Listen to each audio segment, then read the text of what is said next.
आवाज जा रहा है?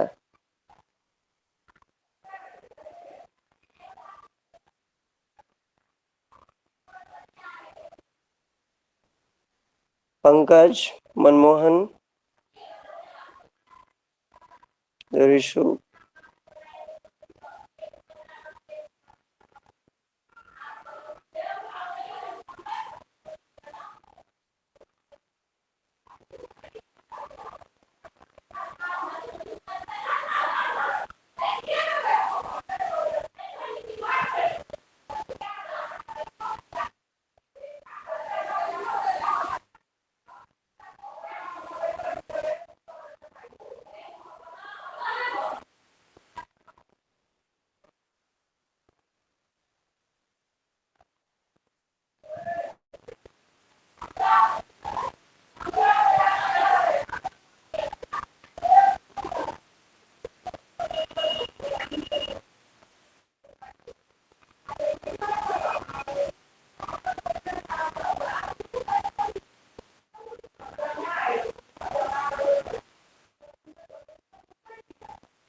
जुड़ गए सभी?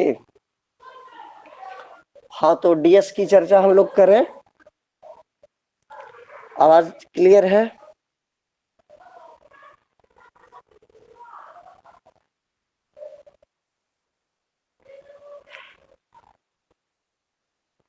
कल जैसे हम लोग चर्चा किए थे डीएस के बारे में कि डाटा स्ट्रक्चर एक डाटा का एक ऑर्गेनाइजिंग मेथड है, सजाने का यानी डिजाइनिंग एक मेथड है डाटा और इंफॉर्मेशन को। पहले तो इस बात को समझना है कि डाटा स्ट्रक्चर का उपयोग क्या है, डाटा स्ट्रक्चर क्यों बना कंप्यूटर साइंस में, इससे कंप्यूटर साइंस को क्या फायदा और कंप्यूटर साइंस में क्या डेवलपमेंट हुआ डाटा स्ट्रक्चर से। आखिर डाटा स्ट्रक्चर है क्या चीज, पहले इस बात को अच्छे से समझना पड़ेगा। तो डाटा स्ट्रक्चर, जैसा कि हम लोग पहले डाटा और इंफॉर्मेशन के बारे में कल चर्चा किया था, तो डाटा तो ऑलरेडी सारा नेचुरल है इस इन्वायरमेंट में, इस पूरी दुनिया में, रियल लाइफ परसेप्शन में जो हम फील करते हैं, देखते हैं, करते हैं। लेकिन ये सब चीजें साइंटिस्ट ने इन सब के बारे में सोचते हैं कि जो नेचुरली प्रक्रियाएं हम करते हैं, ह्यूमन जो भी करता है, मनुष्य जात जो भी करता है जीवन जीने के लिए, उस सारी उसको डाटा कहा गया। वो जो भी एक्टिविटी हम लोग करते हैं, पढ़ते हैं, जीते हैं, सांस लेते हैं, जो भी हम सोचते हैं नेचुरली, ऑल आर डेटा। इसी को हम लोग रियल लाइफ परसेप्शन कहते हैं। इसी को एक रॉ डेटा कहा गया। अब इस चीजों को जो हम एक्टिविटी के तौर पे डेली करते हैं नेचुरली, खाना खाते हैं, खाना खाने की फीलिंग आई, पढ़ाई करते हैं, पढ़ाई करने की फीलिंग आई, हमारे अंदर अंडरस्टैंडिंग्स हैं, ये सब को डिजिटली ऑर्गेनाइज कर किया गया, डिजिटली इकट्ठा किया गया इन सारे एक्टिविटीज का, इन सारे डेटा का, ताकि फ्यूचर में इसे आर्टिफिशियली मनुष्य के नेचर को आर्टिफिशियली यूज किया जाए, ताकि आगे चल के एक काम मनुष्य का इजी हो जाए, एक रोबोटिक्स एक्टिविटीज तैयार किया जाए कि पलक झपकते ही ये काम हो जाए। तो एक सूचनाओं का संग्रह लिया गया, एक इंफॉर्मेशन का कलेक्शन किया गया, ये अपने सारे एक्टिविटीज का कंसेप्ट समझिए। अभी डाटा स्ट्रक्चर बना क्यों और है क्या, तो ये मनुष्य का जो अंडरस्टैंडिंग्स है, एक इसको लिया एक लिखित तौर पे साइंटिस्ट ने, डेटा साइंटिस्ट ने, डेटा एनालिस्ट ने, और उसको एक digitally computerised as a programming format उसको दिया, उस डेटा को, और सिस्टम में स्टोर करने की मेथड सर्च किया कि इस चीज को हम स्टोर पहले करेंगे तब ना फ्यूचर में यूज करेंगे। तो स्टोर करने की मेथड डाली। तो डाटा स्ट्रक्चर का पहला काम क्या हो गया? मेथड प्रोवाइड करना सिस्टम में डेटा को स्टोर करने के लिए।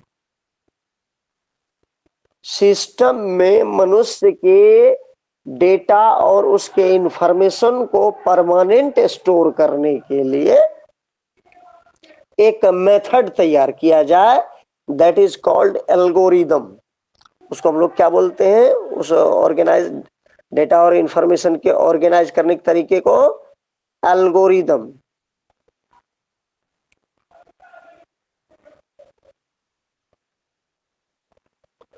तो डेटा स्ट्रक्चर एक ऐसा ऑर्गेनाइजिंग स्ट्रक्चर है, डेटा ऑर्गेनाइजिंग स्ट्रक्चर है, जिसके थ्रू हम सिस्टम में डेटा को स्टोर कर सकते हैं, प्रोसेस करा सकते हैं, रिट्रीव करा सकते हैं। रिट्रीव मतलब होता है वापस लाना।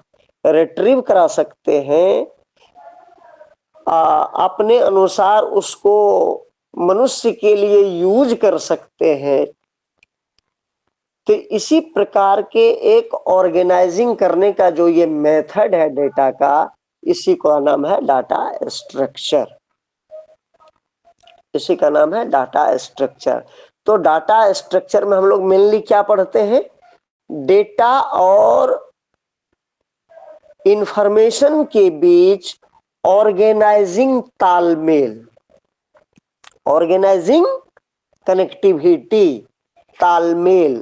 क्योंकि डेटा और इंफॉर्मेशन अलग अलग चीज है। कैसे अलग है? डेटा एक रॉ मटेरियल, डेटा एक रॉ मटेरियल होता है, और इंफॉर्मेशन क्या होता है? उस रॉ मटेरियल्स में से हम अपनी लाइफ में क्या यूज कर पाए, उसको छांटना। रॉ मटेरियल में बहुत सारे गार्बेज डाटा भी होता है जो यूजेबल नहीं है। जो डेटा यूजेबल होगा किसी न किसी रूप में मनुष्य के लाइफ के लिए, वही डेटा को हम इंफॉर्मेशन कह सकते हैं। समझ में आ रहा है? हेलो? Yes sir. जो रॉ डेटा, क्योंकि सारा रॉ डेटा यूजेबल नहीं है मनुष्य के लाइफ के लिए, ठीक है? तो जैसे आप गोभी खरीद के बाजार से लाते हैं, तो क्या पूरी गोभी बना लेते हैं सब्जी? उसका डंठल नहीं फेंकते हैं? डंठल फेंकते हैं, जो फालतू चीज है उसको फेंक देते हैं, जो यूजेबल है वही लेते हैं। कभी तो कभी पूरा डाटा गोभी भी मतलब, फेंकना पड़ जाता है। हाँ, कभी कभी उसी को डाटा करप्शन बोलते हैं। खराब डेटा सेलेक्ट हो गया, वो जो पूरा गोभी फेंक दिए उसको क्या कहेंगे कंप्यूटर की भाषा में? कि पूरा डेटे गलत सेलेक्ट हो गया। डाटा सेलेक्ट करिएगा तब ने उससे यूजेबल चीज छांटिएगा। तो छटा हुआ यूजेबल चीज को ही हम लोग इंफॉर्मेशन कहते हैं। अर्थात वही डेटा इंफॉर्मेशन बनेगा जो डेटा यूजेबल है मनुष्य के लाइफ के लिए। समझ गए डेटा और इंफॉर्मेशन में अंतर? Yes sir. तो डेटा स्ट्रक्चर इंफॉर्मेशन का एक कलेक्शन है, डेटा का नहीं है। क्योंकि डेटा में तो बहुत रॉ डेटा भी होते हैं जो यूजेबल नहीं है। तो डाटा स्ट्रक्चर का डेफिनेशन क्या देंगे दूसरे भाषा में? कि data structure is a collection of information, या data structure is a designing of information which are designed in specific order। किसी खास फॉर्मेट पे वो डिजाइन होता है इंफॉर्मेशन का, एक स्पेसिफिक एक प्रॉपर फॉर्मेट पे उसकी डिजाइनिंग होती है उस इंफॉर्मेशन की। और उस डिजाइनिंग के थ्रू हम अलग अलग अपने जीवन का काम करते हैं। जैसे कि कहीं डाटा इनपुट करना है, प्रोसेस करवाना है, आउटपुट लेना है, स्टोर करना है फ्यूचर यूज के लिए, ये सब सारी एक्टिविटीज हुई ना। तो ये सब सारा एक्टिविटीज हो, इसके लिए हम अलग अलग मेथड यूज करते हैं ऑर्गेनाइज करने के लिए इंफॉर्मेशन को, या कलेक्शन करने के लिए, या डिजाइन करने के लिए। तो इसी मेथड का नाम है एल्गोरिदम। इसी मेथड का क्या नाम है? एल्गोरिदम। इसीलिए हम लोग डिफरेंट टाइप्स का, जो अलग अलग साइंटिस्ट ने ये मेथड बनाया इंफॉर्मेशन को ऑर्गेनाइज या इंफॉर्मेशन को आपस में डिजाइन करने के लिए, ये जो मेथड बनाया ताकि हम स्टोर कर सकें डेटा और प्रोसेस करा सकें, रिकॉल कर सकें, उसको एडिट कर सकें, चेंज कर सकें, उससे प्रोग्रामिंग बना सकें, उससे मनुष्य के जीवन के लिए उपयोग में ला सकें। इस सब सारे कारणों से डिजिटली मनुष्य के जीवन को करना चाहा। इसके लिए डेटा स्ट्रक्चर की जरूरत पड़ी, इंफॉर्मेशन स्ट्रक्चर की जरूरत पड़ी। तो अलग अलग साइंटिस्ट ने कौन कौन एल्गोरिदम का मेथड दिया, उस सारे एल्गोरिदम का टाइप्स पढ़ेंगे हम लोग। 4-5 टाइप्स है डाटा ऑर्गेनाइज करने के, अर्थात एल्गोरिदम के कौन कौन साइंटिस्ट ने अलग अलग मेथड दिया है, उस सारे का हम लोग नेक्स्ट क्लास में चर्चा करेंगे। फिलहाल अभी का हम पीडीएफ भेज रहे हैं, इसके बाद डेटा स्ट्रक्चर का हम लोग एप्लीकेशंस जानेंगे। प्रोग्रामिंग एप्लीकेशंस कैसे है, हम लोग कैसे इसके माध्यम से बराबर प्रोग्राम बना सकते हैं, डाटा स्ट्रक्चर को कैसे हम डिजाइन करें कि डाटाबेस बना लें, क्योंकि डाटाबेस में ही तो डाटा स्टोर करोगे। देखिए पूरी कंप्यूटर साइंस में 2 ही सब्जेक्ट इंपॉर्टेंट होते हैं, प्रोग्रामिंग पेपर और डाटाबेस।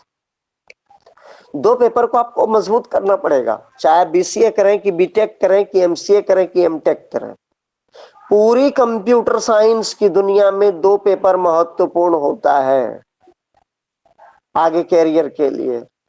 प्रोग्रामिंग कोई भी एक, चाहे आप सी पढ़ लीजिए, C++ पढ़ लीजिए, जावा पढ़ लीजिए, पाइथन पढ़ लीजिए, VB.NET पढ़ लीजिए, ASP.NET पढ़ लीजिए, PHP पढ़ लीजिए, कोई भी ऑब्जेक्ट ओरिएंटेड प्रोग्राम पढ़ लीजिए, चाहे असेंबली लैंग्वेज पढ़ लीजिए, चाहे जो भी लैंग्वेज पढ़ लीजिए, एक प्रोग्रामिंग लैंग्वेज की आपको जानकारी होनी चाहिए। और दूसरा कॉमन में आता है database management system, relational database management system. कोई भी सॉफ्टवेयर तब बनता है जब आप प्रोग्रामिंग के साथ डाटाबेस की कनेक्टिविटी कराएंगे। आप 6 सेमेस्टर में इसके लिए प्रोजेक्ट आप बनाएंगे, इसलिए अभी से सीख के रखना होगा प्रोग्रामिंग से डाटाबेस को कैसे कनेक्ट करते हैं डाटा स्ट्रक्चर के थ्रू। डाटा स्ट्रक्चर पढ़ना बहुत जरूरी है, ये कंपोजिशन ऑफ द इंफॉर्मेशन है। जैसे गाना जो बनता है तो पहले कंपोजर कंपोज करता है स्क्रिप्ट को, उसी तरह का ये है सॉफ्टवेयर बनने के लिए पहले डेटा को, इंफॉर्मेशन को कंपोज करना पड़ता है। कंपोज करने का एक ही मात्र है डाटा स्ट्रक्चर। इससे आप कंपोजिशन समझते हैं, एक डेटा को दूसरे डेटा से मिलाना जानते हैं, दूसरे एप्लीकेशन के साथ आप कनेक्टिविटी करना चाहेंगे, इससे आप सॉफ्टवेयर इंजीनियर बनेंगे। डाटा स्ट्रक्चर पढ़ना बहुत जरूरी है। इंफॉर्मेशन को लॉजिकली कंबाइंड करते हैं, रिलेशनली कंबाइंड करते हैं, और उसको एक डिजिटली कंप्यूटर में स्टोर करते हैं, रिट्रीव करते हैं, एडिट करते हैं, जो भी काम हमको करने का हम करते हैं, इसी का नाम है डाटा स्ट्रक्चर। ठीक है, आज का क्लास यहीं तक। इसका हम पीडीएफ भेज रहे हैं, कल हम इसका आगे का भाग 2 पढ़ेंगे। ठीक है,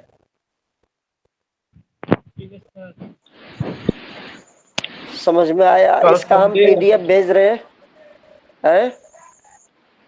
कल संडे है। हाँ, तो आज हम पीडीएफ भेज रहे हैं, इसको कल पढ़िएगा, परसों फिर आगे की टॉपिक होगी। अभी ठीक जितना है। पढ़े हैं इंट्रोडक्शन क्लास, अभी का हम पीडीएफ भेज रहे हैं, उसको पूरा पढ़ लीजिएगा, तब परसों का क्लास समझ में आएगा। लिख भी लेना है, ठीक है? ठीक। रे मैथ का क्लास हुआ था, कौन कौन किया?